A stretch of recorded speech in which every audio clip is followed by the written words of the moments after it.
அந்த research methodology வந்து பார்த்தீங்கன்னா, அது பேலன்ஸ வந்து நம்ம இருக்கிற டைம்ல எடுத்து முடிச்சிடுறேன் நானு. எனக்கு இப்போ டைம் கிடைக்குதோ, இது நம்ம ஸ்டார்ட் பண்ணிடலாம். ஓகே. ஏன்னா அது ரொம்ப லாஸ்ட்டா கொஞ்சம் தான் பேலன்ஸ் இருக்கு. Now statistics. So first thing start அப்படிங்கிற அந்த வார்த்தை வந்து எதுலேருந்து வருது? இல்ல அதோடைய அர்த்தம் என்ன? அப்படிங்கிற ஐடியா எதுனாச்சும் இருக்குங்களா யாருக்காச்சும்? Any clues about what is start means?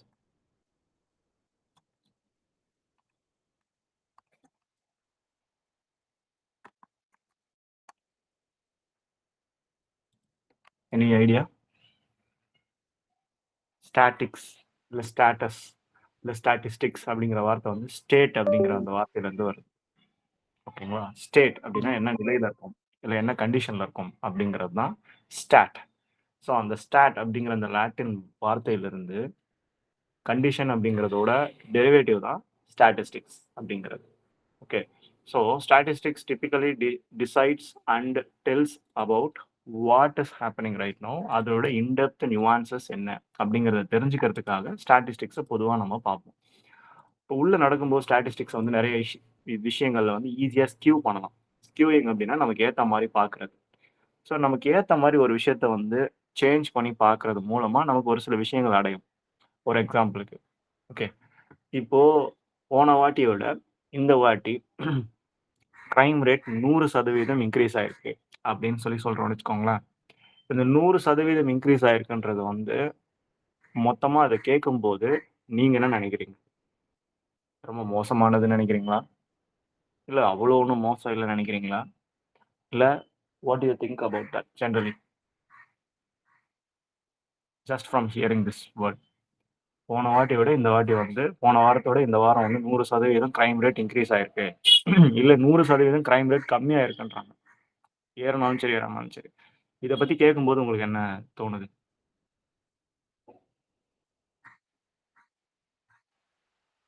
Last week நல்லா அந்த பர்சன்டேஜ் அளவுக்கு அதே அளவுக்கு இப்ப இன்க்ரீஸ் ஆயிருக்குன்னு டபுள் ஆயிருக்குன்னு டபுள் ஓகே. அது அப்போ எவ்வளவு அளவுக்கு மோசமானதா? இல்ல சுமாரா ஓகே இது ஒண்ணும் பெரிய விஷயம் கிடையாது. மோசமானதுதான் சார். ஏன்னா 1 வீக்லயே அவ்வளவு பெரிய சேஞ்சஸ் நடக்குதுங்க சார். 2 மடங்கு. ஸோ 100% இன்க்ரீஸ் ஆயிருக்கு அப்படிங்கிறது. இப்போ நம்ம அத இப்படி எடுத்துப்போம். ஓகே. இத வந்து அப்போசிஷன்ல இருக்கிறவங்களோ, இல்ல உங்களுக்கு பிடிக்காதவங்களோ வந்து என்ன சொல்றாங்கன்னா, போன வாட்டிய விட இவ்வளோ இன்க்ரீஸ் ஆயிருக்கு அப்படிங்கிறத வந்து ஜெனரலா வந்து போன வாட்டி இதுவரைக்கும் இருந்தது வந்து 99 விஷயம் நடந்துட்டு இருக்கு. ஓகே. ஒரு கெட்ட விஷயங்கள் நடந்துட்டு இருக்கு. இல்ல ஏதோ ஒரு கிரைம் ரேட் நடந்துட்டு இருக்கு. இப்போ அத வந்து நம்ம எப்படி சொல்லலாம் அப்படின்னா, இவ்வளோ இன்க்ரீஸ் ஆயிருக்குது, இவ்வளோ பெர்சன்டேஜ் இன்க்ரீஸ் ஆயிருக்குன்னு சொல்லலாம். ஆனா ஏற்கனவே இருக்கிறத விட இப்ப நம்பரே கம்மியா இருக்குன்னு வச்சுப்போம். ஃபார் எக்ஸாம்பிள் ஒரே ஒரு கிரைம் ரேட் தான் நடந்திருக்கு. இப்போ ஒரே ஒரு கிரைம் ரேட் நடந்துட்டு இருக்கும்போது 100ல ஒருத்தர் தான் வந்து போன வாட்டி வந்து கொலை செய்யப்பட்டிருக்காரு, இல்ல கொள்ளையடிக்கப்பட்டிருக்காரு, இல்ல கற்பழிக்கப்பட்டிருக்காரு அப்படின்னா, அதிலிருந்து இன்னும் ஒருத்தர் வந்து இந்த வாட்டி இன்க்ரீஸ் ஆயிருக்காங்கன்னு வச்சுக்கோங்களேன். ஓகே. இந்த ஒரே ஒருத்தர் இன்க்ரீஸ் ஆயிருக்கும்போது, போன வாட்டியோட பெர்சன்டேஜ் எவ்வளோ வருது?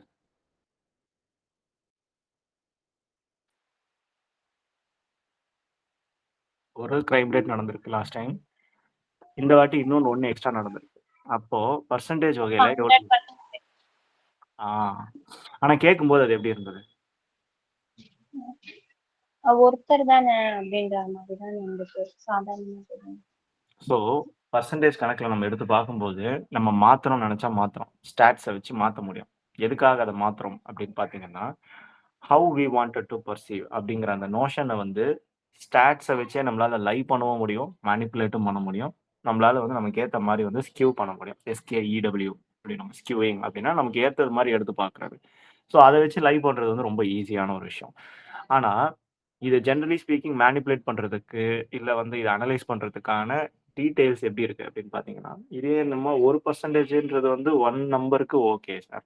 இப்ப நம்ம அதிகமான நம்பர் வச்சு பார்க்குறோம். இப்ப 99% இன்கிரீஸ் ஆயிருக்கு. இல்ல 99% ஐ மீன் ஏற்கனவே 99 பேர் நடந்துட்டு இருக்கு. இங்க உண்மையான நிலவரம் நமக்கு தேவையில்ல. ஆனா அத ஸ்டாட்ஸா நம்ம இன்ஃபர் பண்ணி நமக்கு மக்கள்கிட்ட சொல்லும்போது, அது எப்படி சொன்னா பயங்கரமா இருக்கும் அப்படிங்கிறது. இப்போ 99 பேர் இருக்கிற இடத்துல ஒரே 1% தான் இன்கிரீஸ் ஆயிருக்கு. இந்த வாட்டி 100க்கு வந்துட்டோம். இல்ல 98லேருந்து 99க்கு வந்திருக்கோம். ஓகே. லாஸ்ட் 4 வருஷமா 99லயே இருந்துட்டு இருக்கு. இல்ல 98ல இருந்துட்டு இருக்கு. இப்போ 98ல இருந்து இந்த வாட்டி ஒரு இது இன்க்ரீஸ் ஆயிருக்கு. அப்போ போன வாட்டியோட இந்த வாட்டி எவ்வளோ இன்க்ரீஸ் ஆயிருக்குது?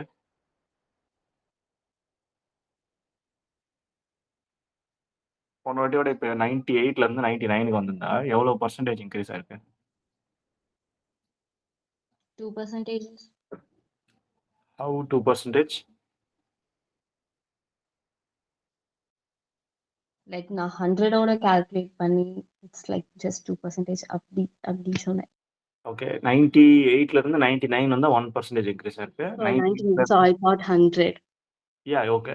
100னா ஆப்வியஸ்லி 2% இன்க்ரீஸ் ஆயிருக்கு. ஸோ இப்போ 2% இன்க்ரீஸ் ஆயிருக்குன்றது வந்து அப்சல்யூட்டா 100ஓட கம்பேர் பண்ணி பார்க்கும்போது இந்த நம்பர் வருது. இப்போ அதுவே நம்ம வந்து ஏற்கனவே இருக்கிற நம்பரோட மட்டுமே நம்ம கம்பேர் பண்ணி பார்த்தோம்னா, again the number will be different right? Yeah. So இந்த மாரி நம்ம என்ன பண்ணலாம்னா, we can able to manipulate and lie with the statistics. And why are we doing it? இது பண்றதோடைய பர்ப்பஸ் என்ன? Is there any real reason behind using these statistics? Maybe sir for அந்த the ப்ராப்ளமோட என்ன சொல்றது சீரியஸ்னஸ்க்காக மேபி நம்ம percentage பண்ணும்போது okay இவ்வளவு தூரத்துக்கு இது டெவலப் ஆயிருக்கு இல்லாட்டி கம்மியா இருக்கு அந்த மாதிரி அப்பதானே நம்ம ஃபர்தரா அதுக்கு சொல்யூஷன் ஏதாவது நம்ம பார்க்க முடியும். ம். ஸோ அந்த மாரி நியூவான்ஸா அதனால இப்படி பார்க்கணும். நம்ம சொல்றோம். ஓகே. ஸோ இப்ப இந்த மாரி நம்ம உள்ள டெப்த்தா பார்க்கும்போது, நமக்கு ஒரு சில விஷயங்கள் நமக்கு தெரிய வருது. என்னென்ன முக்கியமா தெரிய வருது அப்படின்னு பார்த்தீங்கன்னா, ஃபர்ஸ்ட் திங் ஃபேக்சுவலான டேட்டாவ வச்சு ஃபால்ஸான இம்ப்ரஷன் நம்ம நெனச்சா குடுக்க முடியும். அதாவது இருக்கிறத வச்சே பொய்யா நம்மளால வந்து தகவல் குடுக்க முடியும். நம்ம சொல்ற விதத்துல மாத்துவோம். இப்போ சொல்ற விதம் மாறும்போது எப்படி ஆயிடுதுன்னா, எப்பவுமே வந்து 99லயோ இல்ல 1%லயோ இருக்காது பெரிய லெவல்ல. ஆனா, நம்ப அத எடுத்து எப்படி சொல்லுவாங்கன்னா, 1% தான் இன்கிரீஸ் ஆயிருக்கும் லாஸ்ட் டைமோட. ஆனா அந்த 1% 1லிருந்து இன்னொரு ஒரு 1% இன்கிரீஸ் ஆயிருக்கா? இல்ல 98, 99லிருந்து 1% இன்கிரீஸ் ஆயிருக்கான்றத எடுத்து பார்க்கும்போது, டிஃபரன்ஸஸ் வரும். ஆனா நெறைய பேர் என்ன பண்ணுவாங்கன்னா, ஸ்டாட்டிஸ்டிக்ஸ் படி பொதுவா அப்படியே Instagramல போஸ்ட்டோ இல்ல நியூஸ் மீடியால சொல்லும்போது, போன சதவீத போன இது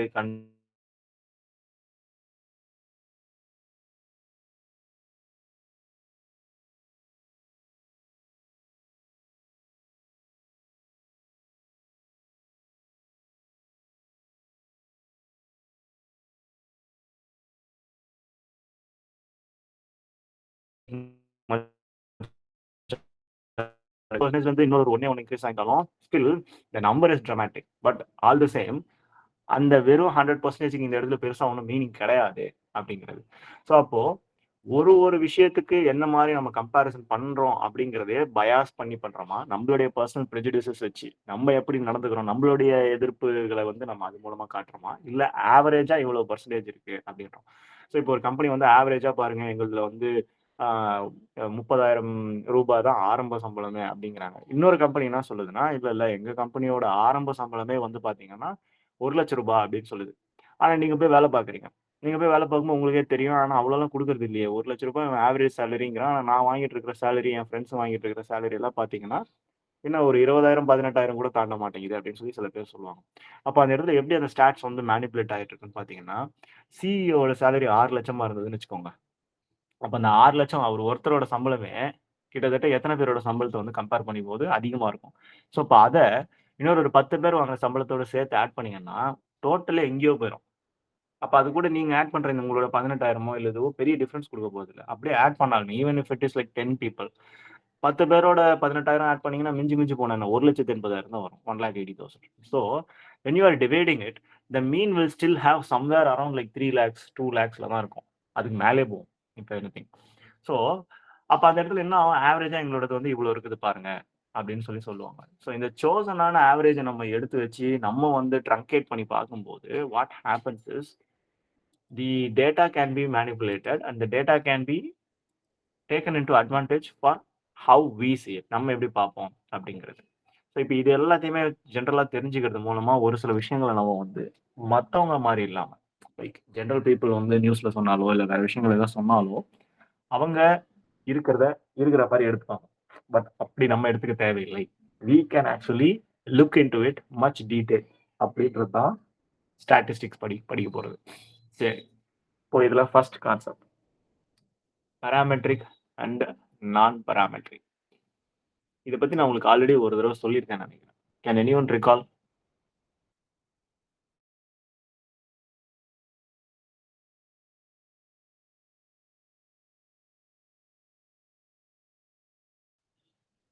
பாராமெட்ரிக் அண்ட் நான் பாராமெட்ரிக் ஞாபகம் இருக்கா?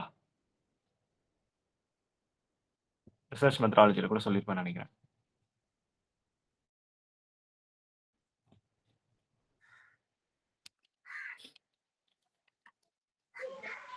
பாராமெட்ரிக்னா நம்பர்ஸ் வேல்யூஸ் இந்த மாதிரி இருக்கிறது தான் சார் பாராமீட்டர். நன்றி. சொல்லுங்க சார். சரி, சிம்பிளா சொல்றேன். பாராமெட்ரிக் டெஸ்ட்டுக்கும் நான் பாராமெட்ரிக் டெஸ்ட்டுக்கும் முக்கியமா 3 விஷயங்கள் இருக்கு.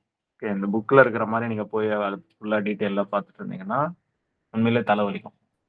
உண்மையிலேயே தலைவலிக்கும். ஓகே, நான் இது வந்து பார்த்தீங்கன்னா தேவை என்னவோ அதை வந்து விட்டுட்டாங்க. அதை வந்து ரொம்ப அப்படியே சுத்தி சுத்தி சுத்தி சுத்தி சுத்தி எக்ஸ்பீரியன்ஸ்டா இருக்கிற ஆளுங்களுக்கே இதை பார்க்கும்போது வந்து ஐ மீன் புரியும்.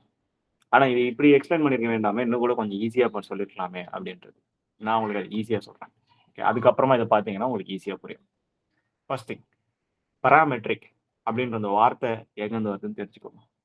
பராமீட்டர் அப்படின்னா ஒரு விஷயம் நடக்கிறதுக்கு என்னென்ன மாதிரியான சூழ்நிலைகள் இருந்தா அது நடக்கும். அதான் பராமீட்டர். சி, இப்போ நம்ம வந்து ஒரு காலேஜ்ல போய் நல்லபடியா படிக்கிறோம் அப்படின்னு வச்சுக்கோங்களேன். அந்த காலேஜ்ல நல்லா படிக்கிறதுக்கு ஒரு சில விஷயங்கள் நமக்கு தேவை இல்லையா? எதுக்காக என்னென்ன தேவைன்னா, இத்தனை நம்பர் ஆஃப் கிளாஸஸ் இருக்கணும், இத்தனை நம்பர் ஆஃப் ஸ்டூடெண்ட்ஸ் இருக்கணும், இல்ல இத்தனை ஃபெசிலிட்டிஸ் இருக்கணும் அப்படின்னு சொல்லிட்டு. அதெல்லாம் பாராமீட்டர்ன்னு சொல்லுவாங்க. அந்த பாராமீட்டர் வச்சு தான் ஒரு விஷயம் செய்ய முடியுமா, முடியாதா அப்படிங்கிறது. ஓகே. வேரியபிள்ன்றது அது உள்ள இருக்கிற விஷயங்கள். எத்தனை விஷயங்கள் இருக்கணும்? இப்போ 5 விஷயங்கள் இருக்கணும். அந்த 5 விஷயங்கள்ல வந்து எத்தனை பாராமீட்டர் இருக்கணும்னா, அதுல இவ்வளவு இவ்வளவு இவ்வளவு இவ்வளவு இருக்கணும் அப்படின்றது. ஸோ ஜெனரலி ஸ்பீக்கிங் பாராமீட்டர் அப்படிங்கிறது தான் அந்த பர்ட்டிகுலர் சிஸ்டம் நடக்கிறதுக்கு தேவையான விஷயங்கள் இருக்கா, இல்லையா அப்படிங்கிறது. அது பாராமீட்டர் ஜெனரலா. இது வரைக்கும் புரிஞ்சுதா உங்களுக்கு? ஏன் இந்த வார்த்தையே புரியலன்னா இந்த இந்த மொத்த சப்ஜெக்டே புரியாது. எஸ் சார், புரியுது. சொல்லுங்க ஏதாவது இல்ல எக்ஸாம்பிள். சார், சொல்லுங்க சார், புரியல. சார் எக்ஸாம்பிளுக்கு இப்போ இப்போ ஒரு எக்கு குஞ்சாகணும்னா இந்த டெம்பரேச்சர்ஸ் இருந்தாதான் அது பாசிபிள் ஆகும். அப்ப அந்த டெம்பரேச்சர் தான் அதோட பெராமீட்டர். அதுவும் வந்து எவ்வளவுல இருக்கணும் கரெக்டா? அந்தந்த பர்ட்டிகுலர் பாராமீட்டருக்குள்ள இருக்கணும். இவ்வளவு ஆமா டெம்பரேச்சர்ல ஆமா, அதுதான். ஆமா, இத்தனை டேஸ் அப்பதான் அந்த எக்கு அந்த சிக்கனா மாறும். இத்தனை டேஸ் இருக்கணும், இத்தனை இவ்வளவு ஹீட் இருக்கணும், அதுக்கு வந்து இந்த மாதிரியான கண்டிஷன்ஸ் இருக்கணும், அப்படின்னு நிறைய விஷயங்கள் இருக்கு. ஓகே, ஸோ அந்த மாதிரி இருக்கக்கூடியது தான் ஜென்ரலா பாராமீட்டர்னு சொல்லுவோம். நீங்க சொன்ன எக்ஸாம்பிள்ல. ஸோ அது மாதிரி நிறைய விஷயங்கள் இருக்கு. பாராமீட்டர்ன்றது ஒரு விஷயம் செய்ய முடியும். ஆறு ஆர்எல்ஸ் வந்து பாத்தீங்கன்னா செய்ய முடியாது. இப்படின்ற இந்த 2 கண்டிஷனுக்குமே என்ன தேவைன்னா ஒரு சில பாராமீட்டர் இருக்கும். இப்போ ஒரு எக்ஸாம்பிள் சொல்றேன்னு வச்சுக்கோங்க. நீங்க வந்து நாளைக்கு ஒரு ஆஃபீஸ் வைக்க போறீங்க. இல்ல வந்து ஒரு ஒரு சென்டர் வைக்க போறீங்க. சைக்காலஜிக்கல் சென்டர் அப்படின்னா, சும்மா வந்து நீங்க ஒரு கடைய வாங்குனா, ஐ மீன் ஒரு கடைய வாடகைக்கு எடுத்தா அதுவுமே வந்து ஒரு விஷயம் தான். ஒரு வேரியபிள். ஓகே. அந்த கடன்றது ஒரு வேரியபிள். எந்த இடத்துல வைக்கிறீங்கன்றது ஒரு வேரியபிள். இது எல்லாமே ஓகே. ஆனா, ஜஸ்ட் நீங்க கடைய வாடகைக்கு எடுக்கிறதோ, இல்ல இந்த மாதிரியான விஷயங்கள் பண்ணிட்டா மட்டும் அது சைக்காலஜி ஆஃபீஸா மாறுமா? சைக்காலஜி ஆஃபீஸ்க்கு ஒரு சில பாராமீட்டர்ஸ் இருக்கு. Something that decides why it is called a psychological office or why this is a therapist office அப்படின்னா, அதுக்கு ஒரு சில விஷயங்கள் வந்து இந்த கலர்ல இருக்கணும். இந்த மாரியான அ ஆம்பியன்ஸ் வந்து இந்த மாரி இருக்கணும். சூதிங்கா இருக்கணும். அமைதியா இருக்கணும். பார்த்தாலே நமக்கு வந்து ஒரு கம்ஃபோர்ட் குடுக்கணும். அப்படின்ற மாரி ஜெனரலா ஒரு சில ரூல்ஸ் அதுக்குன்னு சொல்லி இருக்கணும். அது இருந்தா தான் அந்த அந்த பவுண்டரீஸ் அந்த வரையறைகள் அந்த இதெல்லாம் இருந்தா இருக்கணும் அப்படின்னு ஒரு சில பாராமீட்டர்கள் கடைபிடிக்கப்பட்டா தான் அது வந்து சைக்காலஜிக்கல் ஆகும். கரெக்ட்டா? அதுதான் பாராமீட்டர்ன்னு சொல்றோம். ஸோ எந்த ஒரு விஷயம் ஒரு ஒரு டாக் வந்து இவ்வளோ ஹைட்டா வளருது, இல்ல ஒரு ஹியூமன் வந்து இவ்வளோ ஹைட்டா வளர்றோம் அப்படின்னா, ஹைட்ன்றது ஒரு வேரியபிள். ஆனா எவ்வளோ ஹைட்டா வளர்றோம்? அதுவும் இல்லாம இத்தனை ஹைட்டுக்கு மேல ஒரு குழந்தை வளரணும், நல்ல ஹைட்டா வளரணும்னா, அதெல்லாம் சாதாரணமா நடந்துராது. அதுக்கு அந்த குழந்தை சின்ன வயசுல இருந்து பால் நெறைய குடிக்கணும். அப்பதான் மெயின் போன்ஸோட லென்த் வந்து இன்கிரீஸ் ஆகும். அப்ப அந்த போனோட லென்த்த வந்து இம்ப்ரூவ் பண்றதுக்கு ஒரு சில விஷயங்கள்லாம் தேவைப்படுது. அதே மாரி ஒருத்தர் டிப்ரஷன் போகாம இருக்கணும், ஸ்லீப் நல்லா இருக்கணும். அப்படின்னா புரோலாக்டின், மெலட்டோனின் இந்த மாதிரியான விஷயங்கள்லாம் இருக்கணும். அப்போ அத வந்து எந்த கண்டிஷன்ஸ்ல இருந்தா அந்த பாராமீட்டர் வந்து செயல்படும். அப்படிங்கிறது தான் those things are called as parameter. புரிஞ்சுதுங்களா? ஏன்னா இந்த பாராமீட்டர் புரியல அப்படின்னா இந்த சப்ஜெக்டே புரியாது. அடுத்தடுத்து நான் பாராமெட்ரிக் ரெஃபரன்ஷியல் பாராமீட்டர்னு சொல்லி போயிட்டே இருப்பேன். But if you do not understand the fundamental concept of what is a parameter, you will always find it very hard to understand this subject, especially psychostatistics. புரிஞ்சுதுங்களா? ஒரு எக்ஸாம்பிள் கொடுங்க பார்ப்போம். எஸ் சார், புரியுது புரியுது sir. Give me an example.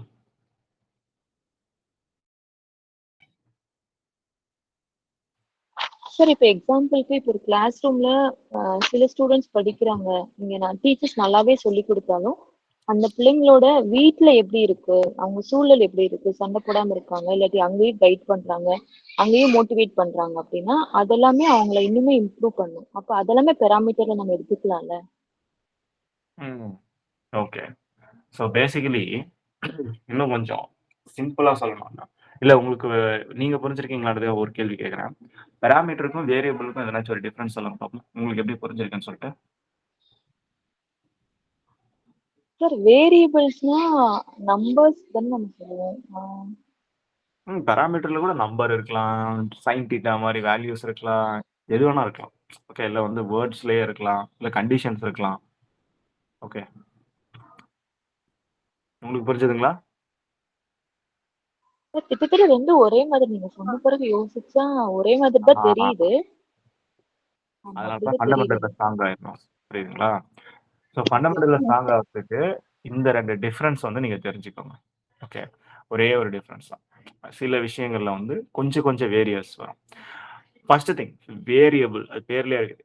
It varies, it changes from time to time or from moment to moment or under certain conditions. அது மாறுது. இந்த கண்டிஷன்ல இப்படி ஆயிடும், இந்த டீச்சர் எடுத்தா இவ்வளவு பேர் ஹேண்டில் பண்ண முடியும், இல்ல இந்த கிளைமேட்ல இந்த மாதிரியான பசங்க வருவாங்க, இல்ல எந்த ஏரியால வைக்கணுன்றதை பொறுத்து என்ன மாதிரியான பசங்க வருவாங்க, ஐ மீன் என்ன எத்தனை பசங்க வருவாங்க, இல்ல எவ்வளவு என்ன மாதிரியான பசங்க வருவாங்க, இது எல்லாமே வேரி ஆகுது. ஓகே, அது அந்த சீசன்ல இருந்து என்எஸ் மாதிரியான ஸ்கூல்ல இருந்து நிறைய விஷயங்கள் வந்து வேரி ஆகும்போது அந்த வேரியபிளா நம்பர் மற்ற விஷயங்கள் எல்லாமே சேருது. Height of a student, number of students, what kind of students, so many things vary. ஆனா பராமீட்டர் அப்படின்னா இங்க என்ன மாதிரி ஸ்கூல்னு நம்ம ஒரு கண்டிஷன் போட்டோம் பாருங்க, அந்த கண்டிஷன் தான் பராமீட்டர். Okay, CBSE school. அப்ப அந்த சிபிஎஸ்இ ஸ்கூல்ல யார் வந்து சேருவா, ஐசிஎஸ்சில யார் வந்து சேருவா, மெட்ரிக்ல யார் வந்து சேருவா, கவர்மெண்ட்ல யார் வந்து சேருவா அப்படிங்கிறது தான் parameter. Parameter is like a condition or our number value. அது எப்பவுமே ஃபிக்ஸடா இருக்கும், மாறாது. அது நம்பரா இருந்தாலும் சரி, அந்த கண்டிஷனா இருந்தாலும் சரி. மோஸ்ட்லி ஸ்பீக்கிங் அது என்னன்னு கூட தெரியாம கூட இருக்கலாம். நமக்கு இது தெரியல, எஸ்பெஷலி ரிசர்ச்ல நீங்க பாத்தீங்கன்னா we don't exactly know what is the parameter that is causing it. நம்ம அதை தான் கண்டுபிடிக்க போறோம். ஓகே, மீன் ஹைட் நமக்கு தெரிஞ்சிருக்கும், இதான் ஃபிக்ஸடா இருக்கணும்பா பசங்களோட ஹைட்டு, இல்ல ஃபிக்ஸடா இருக்கணும்பா இது சிபிஎஸ்சியோட கரிக்குலம், ஐசிஎஸ்சியோட curriculum, Anglo Indian curriculum. So things like that. This is what we call it as a parameter. Mostly that is defined. அது வந்து அந்த பாப்புலேஷனோட கேரக்டரிஸ்டிக்ஸை சொல்லும். புரிஞ்சுதுங்களா? Yes sir. Okay, so generally students அப்படின்னு பற்றி நம்ம ஸ்டூடெண்ட்ஸில் எத்தனை விஷயங்கள் வேணால் வேரி ஆகலாம், எல்லாமே வேரியபிள் தான். ஆனால் ஸ்டூடெண்ட்ஸ் அப்படிங்கிறது ஒரு பராமீட்டர், அதான் கண்டிஷன். புரிஞ்சுதுங்களா? இப்போ நீங்கள் வேறு ஏதாச்சும் வச்சு எடுக்கிறீங்க, சாப்பாடு எடுக்கிறீங்க, இல்லை ஏதோ ஒன்று பண்ணுறீங்க, இல்லை உப்பு அளவு வந்து கம்மியாக தான் இருக்கணுன்றது வந்து ஒரு உப்பு, அது ஒரு கண்டிஷன் வச்சுக்கோங்களேன். அது பராமீட்டர் ஆகிடுது. இப்போ அதை வச்சு நீங்கள் மற்ற எத்தனை ஃபுட் வேணால் செய்யலாம், என்ன வேணால் செய்யலாம், what ever it is, that is variables. So this is the fundamental difference between variable and parameter. Understood? Yes sir. Okay, so generally speaking parameter is a numerical value. அது ஒரு கேரக்டரிஸ்டிக்ஸா அந்த பாப்புலேஷனையே வந்து ரெஃபர் பண்ணி ஒரு ஆவரேஜோ இல்லை ஏதோ ஒரு விஷயத்தை வச்சு சொல்ல முடியுது. வேற ஸ்டாட்டிஸ்டிக்ஸ் அப்படின்னா அந்த சாம்பிள் பத்தி நம்ம எடுத்து நம்ம பேசிக்கிட்டு இருக்கோம். அதுல இந்த வேரியபிள் அப்படிங்கிறது what is varying, what are the things that could change, that could alter it. அது சேஞ்ச் ஆகிறதுக்கு ஏற்ற மாதிரி dependent variable, independent variable, confounding variable, அப்படி இப்படின்னு சொல்லி எக்கச்சக்கமா உள்ள போயிட்டே இருக்கும். அவ்வளவுதான். Got it? Now coming to parametric versus non parametric. Okay, parametric அப்படின்னா இப்போ நம்ம சொன்னது அப்போ அதோட டிஸ்ட்ரிபியூஷன் எப்படி இருக்கும்னு பார்த்தீங்கன்னா, டிபிக்கலி நான் உங்களுக்கு ஆல்ரெடி இந்த டயகிராம் கூட காட்டியிருக்கேன்னு நினைக்கிறேன். நீங்க மறந்துட்டு இருக்கீங்க. நான் இருங்க காட்டுறேன்.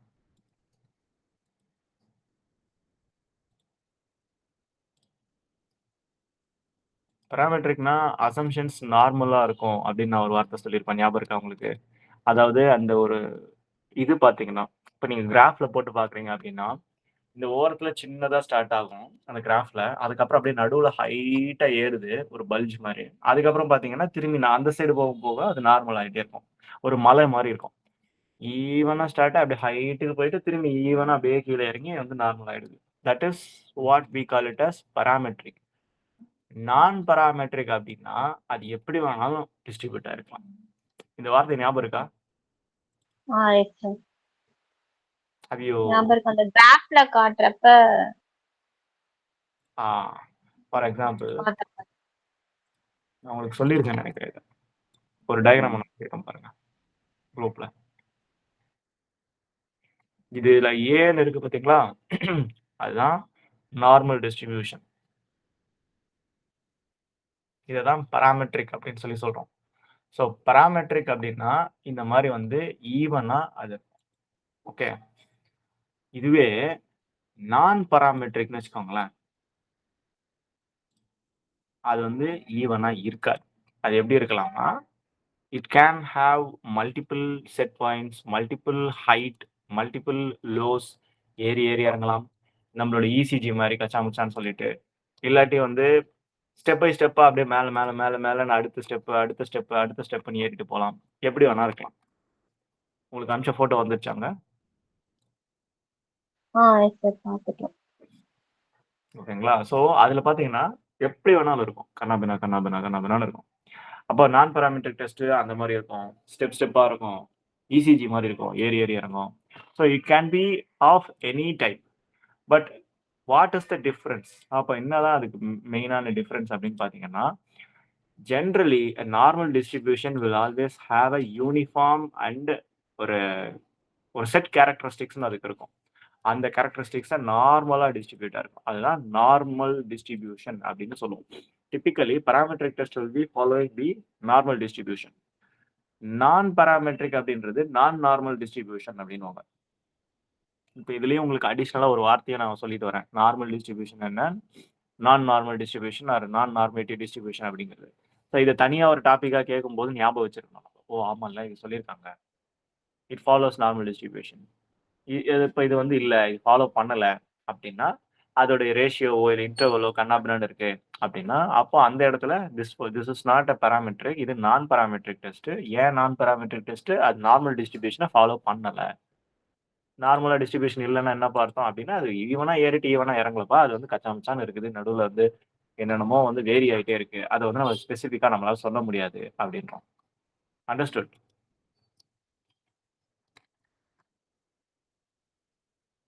S sir. Yes sir. இப்ப பாராமெட்ரிக் டிஸ்ட்ரிபியூஷன் வந்து பாராமெட்ரிக் வந்து நம்ம நார்மல் டிஸ்ட்ரிபியூஷன் சொல்லுவோம். நான் பாராமெட்ரிக்கா வந்து நான் ஃபார்மல் டிஸ்ட்ரிபியூஷன் தான் சார். ஆமா. அவ்வளவுதான். சரி. இப்ப இதெல்லாம் எதுக்குன்றது நம்ம அப்புறம் பார்ப்போம். ஃபர்ஸ்ட் ஃபண்டமெண்டல்ஸ்ல. எதுக்காக இந்த மாரி நம்ம சொல்றோம் அப்படின்னா, ஃபர்ஸ்ட் பாராமெட்ரிக்ல வந்து டிஸ்ட்ரிபியூஷன் வந்து ஃப்ரீயா இருக்கும். ஈவனா, கரெக்ட்டா ஒரு இன்ஃபரன்சஸ் வந்து அதுல இருக்கும். ஓகே. இதுலயே இந்த நான் பாராமெட்ரிக் அப்படிங்கிறதுல வந்து you have to force like assumptions வந்து அதுல எடுக்க முடியாது. ஏன் எடுக்க முடியல அப்படின்னு பார்த்தீங்கன்னா, அதுல நார்மலான சாம்பிள் சைஸ் கிடையாது அப்படிங்கிறதுனால. டிட் யூ அண்டர்ஸ்டாண்ட் நான் என்ன சொல்றேன்னு சொல்லிட்டு?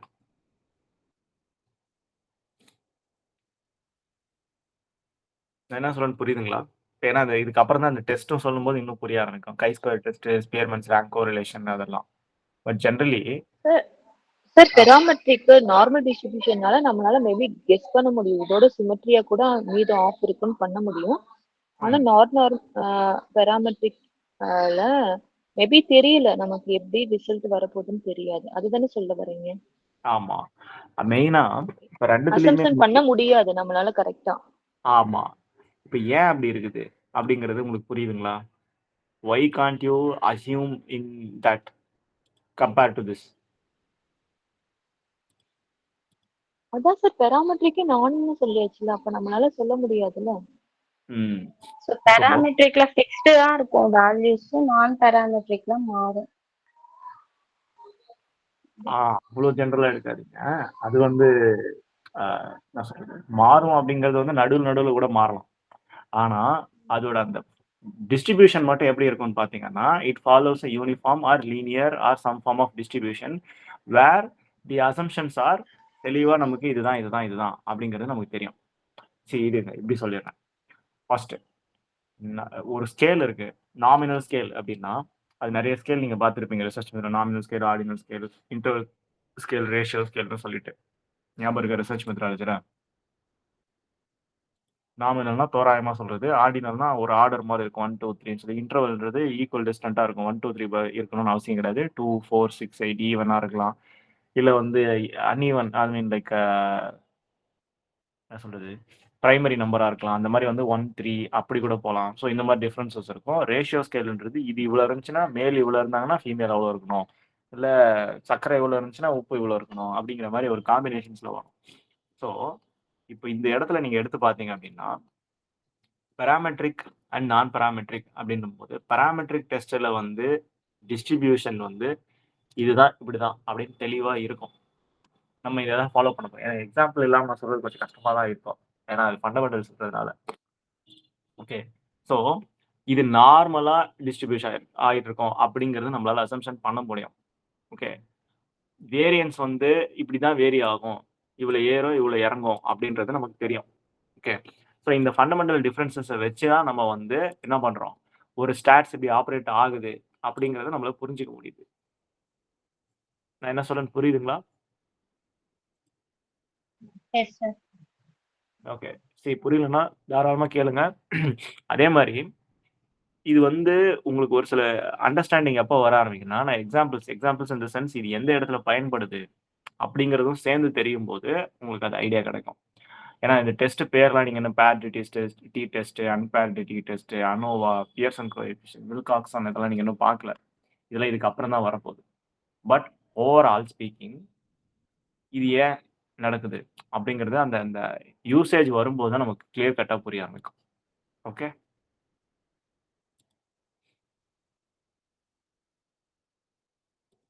R you yes following?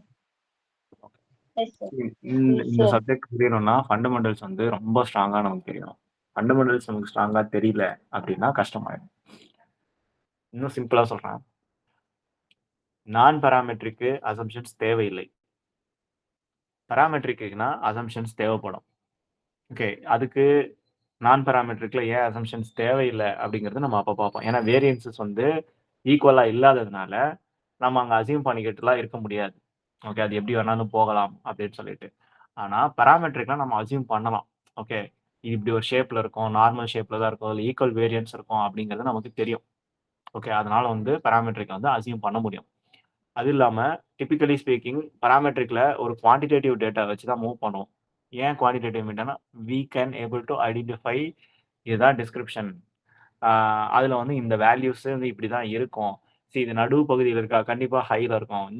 இந்த எட்ஜ்க்கு போனாலும் கம்மியா இருக்கும். இல்ல அந்த எட்ஜ்க்கு போனாலும் கம்மியா இருக்கும்ன்றது ஒரு அளவுக்கு வந்து we know the quantity of what we are dealing with. Whereas non பாராமெட்ரிக்ல அது வேற மாரி இருக்கும். ஏன் வேற மாரி இருக்குன்னா, ரேங்க் போட ஆரம்பிப்பாங்க. அது நான் சொல்றேன் அது உங்களுக்கு. ரேங்க் சம் டெஸ்ட் அதெல்லாம் வரும்போது உங்களுக்கு அது இன்னும் கொஞ்சம் தெளிவா புரியும். அதே மாரி பாராமெட்ரிக்கும், நான் பாராமெட்ரிக்கும் என்னன்னா, ஹைப்போதசிஸ் இருக்குது இல்லையா? அந்த ரிசர்ச் மெத்தடாலஜில பார்த்தோம் பாருங்க. ஒரு கன்ஜெக்ஷர் ஸ்டேட்மென்ட் ஆர் அசம்ப்ஷன்ஸ் அப்படிங்கிறது. அத வந்து ஒரு பர்ட்டிகுலர் பாராமீட்டருக்கு நம்மளால வந்து யூகிச்சு இதுதான் ஹைப்போதசிஸ் அப்படின்னு சொல்ல முடியும்.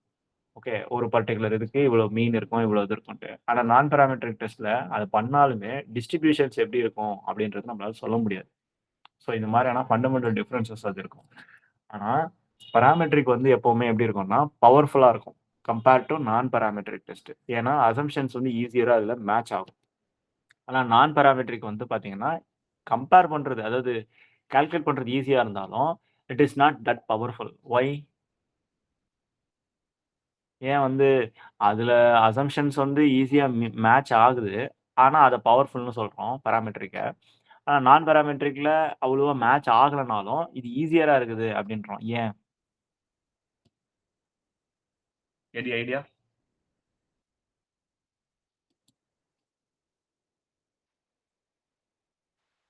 நான் என்ன சார் சொன்னேன்னு திரும்ப புரிஞ்சது? கேளுங்க. என்ன பவர்ஃபுல்லா இருக்கு நம்ம சொல்றோம்? Parametric test, we say it is more powerful than non-parametric test. Non-parametric compare பண்ணோம். இந்த parametric test வந்து நார்மல் டிஸ்ட்ரிபியூஷன் வச்சு அசம்ப்ஷன்ஸ்ல வச்சு அப்ளை பண்றது ஈஸி. ஐ மீன் ஈஸி இல்ல, பவர்ஃபுல்லா இருக்கு அப்படிங்கிறோம். ஆனா நான்-parametric டெஸ்ட் ஈஸி அப்படிங்கிறோம். ஏன்? சார் ரிசல்ட் இருக்குல்ல. இப்போ பெராமெட்ரிக்லனா சிமெட்ரியா கரெக்டா வரணும். ஆனா அதுல அப்படி வரணும்னு அவசியம் இல்லாததுனால நமக்கு அது ஈஸியா இருக்கு. என்ன வந்தாலும் நம்ம அக்செப்ட் பண்ணி ரிசல்ட்ட சொல்றோம். இதுல அப்படி சொல்ல முடியாதுல்ல. கிட்டத்தட்ட ஆல்மோஸ்ட் நெருங்கிட்டீங்க. ஏன்னா நீங்க சொன்னது ஆல்மோஸ்ட். ஒரு விஷயம் நமக்கு என்னன்னு தெரியுதுன்னு வச்சுக்கோங்களேன், இல்ல நம்ம எதிர்பார்த்தது கரெக்டா மேட்ச் ஆகுதுன்னு வச்சுக்கோங்களேன், இல்ல இருக்கிற விஷயம் என்னவோ அதை நமக்கு ஐடென்டிஃபை பண்ணி கரெக்டான ரிசல்ட்ஸ் ரொம்ப பெர்ஃபெக்ட்டா கொண்டு வர முடியிற மாரி இருக்கிறது வந்து, நம்ம வந்து என்ன பண்ணுவோம்னா, கொஞ்சம் பவர்ஃபுல்லா தான் இருக்கும். அதுல ஆட்டோமேட்டிக்கா சில கால்குலேஷன்ஸ் இருக்கும், சில கண்டிஷன்ஸ் இருக்கும், சில அசம்ப்ஷன்ஸ் இருக்கு. அதான் முக்கியமானது. பாராமெட்ரிக்னா அசம்ப்ஷன்ஸ் இருக்கு அப்படிங்கிறது தான் முக்கியமானது. ஸோ, அப்ப அந்த அசம்ப்ஷன்ஸ் வச்சு நம்மளால ஆப்பரேட் பண்ண முடியுது. அதனால அது பவர்ஃபுல்னு சொல்றோம். நான் பாராமெட்ரிக் டெஸ்ட்ல வந்து ரேண்டம் பாயிண்ட்ஸ் தான் நம்ம கண்டுபிடிப்போம். ரேண்டம் பாயிண்ட் எப்படி வேணாலும் மாறும். ஓகே. அது நடுவுல நீங்க செலக்ட் பண்ற இடம் வந்து நீங்க ஒரு நம்பர் அரைவ் ஆயிட்டீங்க. ஆனா அந்த நம்பர் எங்க மேட்ச் ஆகுதுன்றத நீங்க கண்டுபிடிச்சிட்டீங்கனாலே போதுமானது. அது கச்சாமுச்சான்னு அது எப்படியோ ஒரு இடத்துல மேட்ச் ஆகும். ஓகே. ஏறுற இடத்துல நீங்க பார்த்துட்டு இப்ப இசிஜி இருக்குன்னு வச்சுக்கோங்க. இசிஜில ஹைட்டான பாயிண்ட்ட தான் நீங்க கண்டுபிடிக்கணும்னு அவசியம் கிடையாது. அந்த டயகிராம் வந்து மேப் பண்றதுக்கு. ஏதோ ஒரு பாயிண்ட்ட கண்ணாபின்னான்னு கண்டுபிடிச்சிட்டீங்க. அந்த பாயிண்ட்ட ஃபர்ஸ்ட் மேப் பண்ணிருவீங்க. ஓகே. இந்த பாயிண்ட் இங்க டாட் வை. அடுத்து நீங்க ஒரு பாயிண்ட் கண்டுபிடிக்கிறீங்க. அது ஹைட்டாவோ இல்ல கீழயோ இருக்கு. நீங்க அந்த இடத்துல டாட் வைக்கிறீங்க. ஸோ என்ன ஆகுதுன்னா, கால்குலேட் பண்றது ஈஸியா இருக்கு. அதுக்கப்புறமா நீங்க என்ன பண்ணுவீங்க? டயகிராம் வரைஞ்சு விட்டுருவீங்க. அதுக்கேத்த மாரி மேட்ச் ஆகுற மாரி வரைஞ்சுட்டீங்கன்னா, கிட்டத்தட்ட வந்து அந்த இசிஜியோட டயகிராம் வந்துரும். புரிஞ்சுதா? That is why it is generally considered easy compared to the more powerful parametric.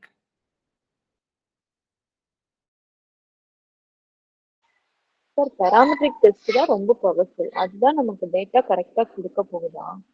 ரெண்டுலயே datas வரும்ல. இப்ப நீங்க ஆமா, ரெண்டாவது கண்டிப்பா தடவை சொன்னோன்னே எனக்கு கன்ஃபியூஷன் ஆயிடுச்சு. சரி இருங்க. நம்ம வரோம். நம்ம வந்து எக்ஸாம்பிளோட உள்ள போக தான் நமக்கு புரியும். ஃபர்ஸ்ட் ஆனா ஜெனரலா புரியுது, பேசிக்கா தெரியுதுல. நம்ம அசம்ப்ஷன் பண்றோம், அதுல நம்ம பண்ண முடியல. இல்ல ஹைப்போதேசிஸ் எல்லாமே இப்படிதான் அப்படிதான் அப்படின்னு நம்மளால பண்ண முடியுது, அது பண்ண முடிய மாட்டேங்குது. அப்புறம் கணிக்க முடியும். ஓகே, இதுக்கப்புறம் இது வர பாசிபிள் இருக்கு, நம்ம பெராமெட்ரிக் பண்ண முடியும், அதுல பண்ண முடியாது. இதெல்லாம் தெரியுது. மேபி நெக்ஸ்ட் போக போக இது கொஞ்சம் கிளியர் ஆகும்னு நினைக்கிறேன். சரி ஃபர்ஸ்ட் ஆனா இந்த ஒரு நான் ஒரு அனுப்பிச்சிருக்கேன் பாருங்க லாஸ்டா. அந்த டயகிராம் உங்களுக்கு புரியுதா? பாராமெட்ரிக்னா என்ன, நான் பாராமெட்ரிக்னா என்னன்ட்டு?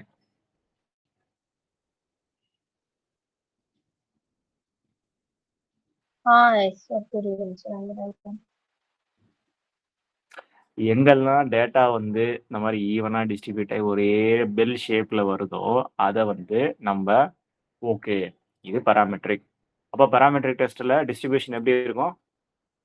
அது என்னன்னு சொல்றோம்? அது பேரு நார்மல் டிஸ்ட்ரிபியூஷன். நார்மல் டிஸ்ட்ரிபியூஷன் அப்படிங்கிறோம். நான் பாராமெட்ரிக் டெஸ்ட்ல எப்படி இருக்குது டிஸ்ட்ரிபியூஷன்? நான் நார்மல் டிஸ்ட்ரிபியூஷனா இருக்கு. அப்போ அதோட ஷேப் பார்க்கறதுக்கு எப்படி இருக்கும்? பர்ஃபெக்ட்டா அந்த மாதிரி பெல் மாதிரி வருமா? இருக்காது. எங்க வேணா கூடலாம், எங்க வேணா இறங்கலாம். அவ்வளவுதான். அதுதான் வேரியன்ஸோட ஹோமோஜினிட்டின்னு சொல்றோம். ஹோமோஜினிட்டினா என்னது? ஒரே மாதிரி இருக்கிறது. ஹோமோ அப்படின்னா சேம் அப்படின்னு அர்த்தம். ஹோமோஜினஸ் அப்படின்னா ஒரே ஒரு இனத்தை சேர்ந்தவர்கள். ஒரே ஒரு இனம் வந்து அங்க வந்து பல்லினா ஃபுல்லா பல்லி தான் இருக்கும், பாம்புனா பாம்பு தான் இருக்கும். அவ்வளவுதான். ஸோ வேரியன்ஸோட ஹோமோஜினிட்டி அப்படின்னா அந்த வேரியன்ஸ் அது உள்ள ஏறுறது பாத்தீங்கன்னா பாராமீட்டர் டெஸ்ட்ல எப்படி இருக்கும்? ஹோமோஜினஸா இருக்கும். ஒன்னா ஏறும், ஒன்னா இறங்கும், ஒன்னா மேல போகும். அப்ப அதோட ஷேப் பார்த்தீங்கன்னா நார்மலா அப்படி மேலே ஏறி இறங்குது. Plus it is independent. அது வந்து தனியா அழகா அது டயகிராம் வந்து அது அப்படியே அது அப்படிதான் அப்படின்ற மாதிரி அது ஷேப் வந்து பாத்தீங்கன்னா உள்ள போயிட்டு அந்த நம்பர் பாத்தீங்கன்னா இருக்கும். வழக்கமா ஒரு கிளாஸ்ல வந்து படிக்காத பசங்க, படிக்கிற பசங்க, ரொம்ப நல்லா படிக்கிற பசங்க அப்படின்னு நீங்க எடுத்தீங்கன்னா, பொதுவா ஒரு பாப்புலேஷன்ல படிக்காத பசங்க கொஞ்சம் பேர் இருப்பானுங்க. ஓகே. ஆனா ஓரளவுக்கு தடுமாறி மிடில்ல இந்த 50 மார்க், 40 மார்க், 70 மார்க் வாங்குனவங்க கொஞ்சம் நெறைய பேரே இருப்பாங்க. ஓகேவா? அது 99% வாங்குனவனும் பார்த்தீங்கன்னா, ரொம்ப கம்மியா தான் இருப்பாங்க. 0 மார்க் வாங்குனவனும் கம்மியா தான் இருப்பாங்க. அப்போ ரொம்ப அந்த 10 மார்க்கு கீழ இருக்கிறவன் நமக்கு கன்ஃபார்மா தெரிஞ்சிரும். இந்த எட்ஜ்ல இருப்பான். ரொம்ப அதாவது அந்த டிஸ்ட்ரிபியூஷன் பார்த்தீங்கன்னா, ஈவனா ஸ்டார்ட் ஆகும். அப்புறம் நடுவுல போக போக இந்த 50, 60 வாங்குனவங்க ஏதோ ஒரு நம்பர்ல அது மேக்ஸ் அவுட் ஆகும். அதுக்கப்புறம் அது திரும்பி என்ன ஆகுது 99, 90% வர்றது வர அது அப்படியே கீழ வரும் அந்த சைடு. அதுவும் ரொம்ப கம்மியான ஆளுங்க தான் இருப்பாங்க. இப்போ அதிகமான ஆட்கள் எங்க இருக்கிறாங்கன்னு நம்ம தெரிஞ்சுக்கணும்னா, அந்த 50%லயோ 60% இருக்கிறவங்க நிறைய இருக்காங்க அப்படின்றது we can able to identify. That is what we call it as parametric testல யூஸ் பண்றோம். அதுவே நான் parametric டெஸ்ட்ல வந்து பார்த்தீங்கன்னா, அப்படிலாம் இருக்கணும்னு அவசியமே கிடையாது. Not normally distributed. சாம்பிள் சைஸும் ஸ்மாலா இருக்கும். ஆர்டினல், இல்ல நாமினல் அந்த மாதிரி போகும். அவுட்லயர்ஸ் இருக்கும். அதுதான் டிஃபரன்ஸ். Got it. இது நான் சொல்ற ஆங்கிள் நீங்க மூவ் பண்ணி பாருங்க. அதுக்கப்புறமா உங்களுக்கு அண்டர்ஸ்டாண்ட் ஆயிடுச்சு அப்படின்னா கொஞ்சம் ஈஸியா புரியும். சரிங்களா? Yes, sir. நீங்க ஃபாலோயிங் மீ. ஓகே. சரி. இப்போ இதுல வந்து பாராமெட்ரிக்ல இருக்கிற அசம்ஷன்ஸ் என்ன? இதுல என்ன அசம்ஷன்ஸ் அப்படின்றத நம்ம பார்த்துடலாம். பாராமெட்ரிக்கும் நான் பாராமெட்ரிக்லயும் அசம்ஷன்ஸ் வந்து பாத்தீங்கன்னா, ஃபர்ஸ்ட் பாராமெட்ரிக். பாராமெட்ரிக்ல நார்மலா டிஸ்ட்ரிபியூட் ஆயிருக்கும். First one. அதுல வந்து வேரியபிள்ஸ் நிறைய இருக்குது. அதுல முக்கியமான வேரியபிள் என்ன? Dependent variable. ஏன் டிபெண்டன்ட் வேரியபிள் அதிகமா இருக்குது அப்படின்னா, அதுதான் வந்து அதிகமா பாராமெட்ரிக்ல ஃபோக்கஸ் பண்றாங்கன்னா, they are all dependent on something. அதனால தான் அந்த யூனிஃபார்மா அது பண்ணிட்டு இருக்கு. ஓகே. அந்த டிபெண்டன்ட் வேரியபிள். அப்சர்வேஷன் வந்து இண்டிபெண்டன்ட்டா இருக்கும் அப்படிங்கிறாங்க. நான் பாராமெட்ரிக் ஸ்டாட்டிஸ்டிக்ஸ்ல பாத்தீங்கன்னா, டிபிக்கலி வந்து சாம்பிள் சைஸே ரொம்ப கம்மியா இருக்கும். 5 பேர் 6 பேர் உள்ளதா இருக்கும். அப்பதான் அது வந்து நான் பாராமெட்ரிக் டெஸ்ட் இருக்கும். இப்ப இந்த 5 பேர் 6 பேர் இருக்கிறீங்க, இல்ல வந்து கம்மியான ஒரு சாம்பிள் சைஸ் எடுத்து பாக்குறீங்கன்னும் போது, அது ஒரு பெரிய லார்ஜ் பாப்புலேஷன் மாதிரி ஈவனா இருக்கணும்னு அவசியம் கிடையாது. நீங்க எடுக்கிற பாப்புலேஷன் எந்த மாதிரியான பாப்புலேஷன் வேணா இருக்கும். அதுல ஒருத்தன் ரொம்ப கம்மியான மார்க், இல்ல எல்லாருமே ரொம்ப கம்மியான மார்க், இல்ல it can be anything. We do not know. So that is when non parametric statistics are used. அதுல வந்து இந்த பாசிட்டிவ் நெகட்டிவ் வச்சு யூஸ் பண்றோம். ஸோ இப்போ ரெண்டுமே ஒரு கண்டிஷன்ஸ்ல நம்ம யூஸ் பண்ணிட்டு இருக்கோம் அப்படின்னு சொல்லி சொல்றாங்க. ஓகே. இப்போ பாராமெட்ரிக் டெஸ்ட்டை வந்து டிஃப்ரெண்டான சாம்பிள்ஸ்க்கு எப்படி யூஸ் பண்றோம் அப்படின்னா, அதுல ஒரு விஷயம் இருக்கு. ஸ்டாண்டர்ட் டீவியேஷன், எஸ்இ அப்படின்னு சொல்லி சொல்லுவோம். இல்ல ஸ்டாண்டர்ட் எரர் ஆஃப் மீன் அப்படின்ட்டு. இதுல ஸ்டாண்டர்ட் டீவியேஷன்னா என்னன்றது உங்களுக்கு தெரியுங்களா? அந்த வார்த்தையை கேள்விப்பட்டிருக்கீங்களா? 11th 12th வரும்னு நினைக்கிறேன் மேத்ஸ்ல.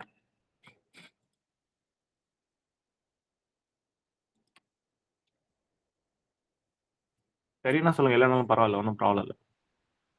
Yes, sir. கேள்விப்பட்டிருப்போம். நம்ம ஸ்டாண்டர்ட் டிவிஷன் கண்டுபிடிப்போம்.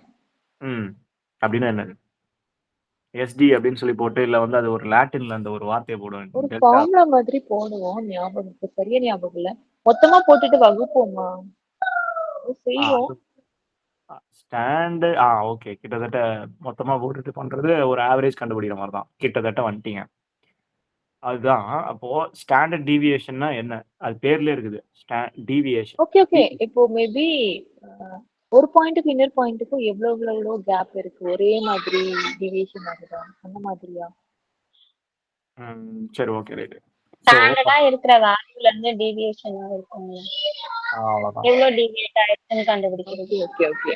இப்ப நீங்க சொன்னீங்க இல்லையா, இது அப்படியே கொஞ்சம் இமேஜினேஷன்ல போட்டு பாத்தீங்கன்னா, அந்த நான் அனுப்பிச்சிருக்கிற அந்த டயக்ராம், பாராமெட்ரிக்ல இருக்கிற டயக்ராம் எடுத்து பாருங்க.